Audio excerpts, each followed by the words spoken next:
ପରିବା ଚାଷୀର ଭରସା ତେଲକୋଇ ବ୍ଲକର ସମକୋଇ ନଦୀ।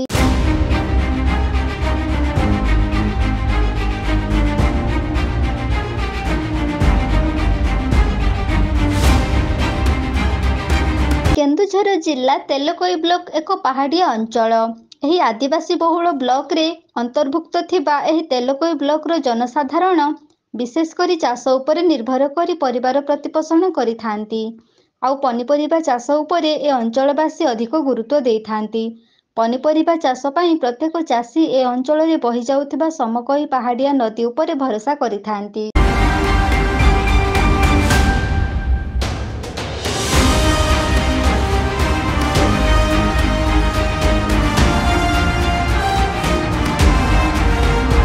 ବଣ ପାହାଡ଼ର ଛୋଟ ଛୋଟ ଝରଣା ମିଶି ସୃଷ୍ଟି ହୋଇଥିବା ସମକୋଇ ନଦୀ ଉପରେ ଭଳିଆଡାଳ, ଗଡା, ରାମଚନ୍ଦ୍ରପୁରା ବଣୁଆମୁଣ୍ଡା ନିର୍ଭର କରି ପନିପରିବା ଚାଷ କରିଥାନ୍ତି। ଏହି ନଦୀର ପାଣିକୁ ବ୍ୟବହାର କରି ବଣ ଜଙ୍ଗଲ ଘେର ମଧ୍ୟରେ ପନିପରିବା ଚାଷ କରି ଏକ ସ୍ୱତନ୍ତ୍ର ପରିଚୟ ସୃଷ୍ଟି କରିଛନ୍ତି।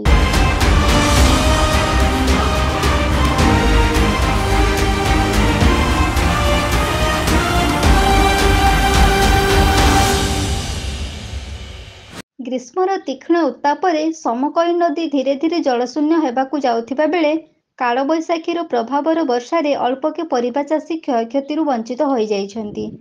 ସମକୋଇ ନଦୀ ଯଦି ସମ୍ପୂର୍ଣ୍ଣ ଜଳଶୂନ୍ୟ ହୋଇଯାଇଥାନ୍ତା ତାହେଲେ ପରିବା ଚାଷୀଙ୍କ ନାହିଁ ନଥିବା କ୍ଷତି ହୋଇଥାନ୍ତା।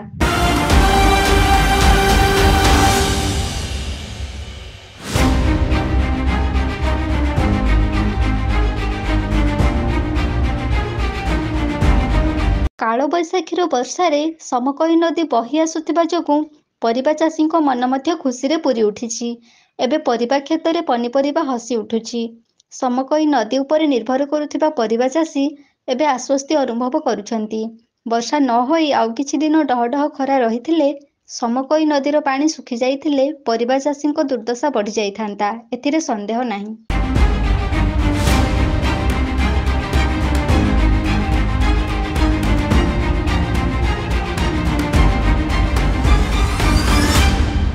ତେଲକୋଇରୁ ବିଜୟ କୁମାର ମୁଣ୍ଡାଙ୍କ ରିପୋର୍ଟ, এবি ନ୍ୟୁଜ୍।